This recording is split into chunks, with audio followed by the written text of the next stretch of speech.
Welcome back to another video of this channel guys. और आज हमारे केमिस्ट्री के लास्ट चैप्टर का पीवाईक्यू है, ठीक है। और अगर आपको इसकी पीडीएफ चाहिए तो आप हमें व्हाट्सएप पे एसएमएस कर सकते हो, ठीक है। और इसकी प्राइस 30 रुपीज़ है कंप्लीट चैप्टर के लिए, ठीक है।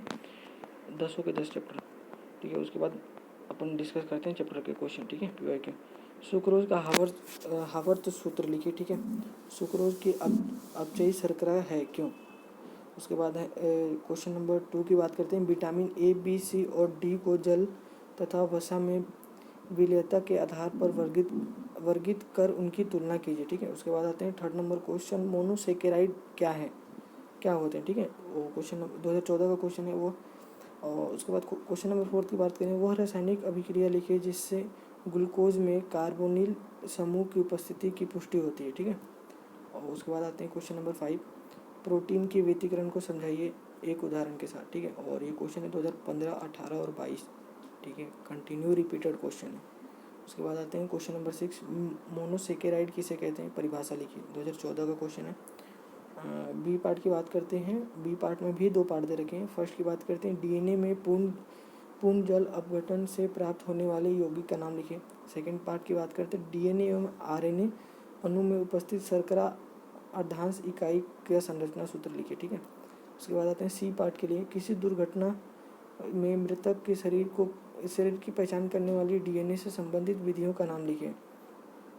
क्वेश्चन नंबर 7 की बात करते हैं, विटामिन ए तथा विटामिन बी की कमी से होने वाले रोगों के नाम लिखिए।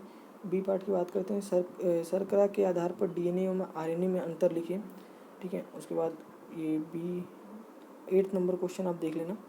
उसके बाद अपन 9 की बात करते हैं डायरेक्ट, थायराइड ग्रंथि द्वारा स्त्रावित हार्मोन का नाम लिखिए। बी पार्ट अगेन आप पढ़ लेना, 10 क्वेश्चन आप पढ़ लेना। क्वेश्चन नंबर 11 की बात करते हैं, उस एमिनो अम्ल का नाम लिखिए जो प्रकाशिक रूप से अक्रिय होता है। उसके बाद आते हैं क्वेश्चन नंबर 12, डीएनए में आरएनए में कोई 2 अंतर लिखिए। अगेन ऊपर भी पूछ रखा था डीएनए और आरएनए में अंतर, अगेन पूछ रखा है। बी पार्ट भी आप पढ़ लेना, क्या होता है जब ग्लूकोज ब्रोमीन जल से अभिक्रिया करता है, ठीक है। रासायनिक समीकरण दीजिए। उसके बाद आते हैं क्वेश्चन नंबर 13, प्रोटीन के व्यतिकरण को समझाइए। अगेन एक बहुत इंपॉर्टेंट टर्म है व्यतिकरण, ठीक है।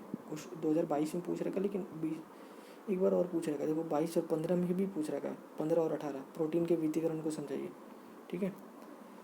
अगेन इसमें मेंशन नहीं हो पाया, लेकिन ठीक है चलिए। एक एमसीक्यू क्वेश्चन है।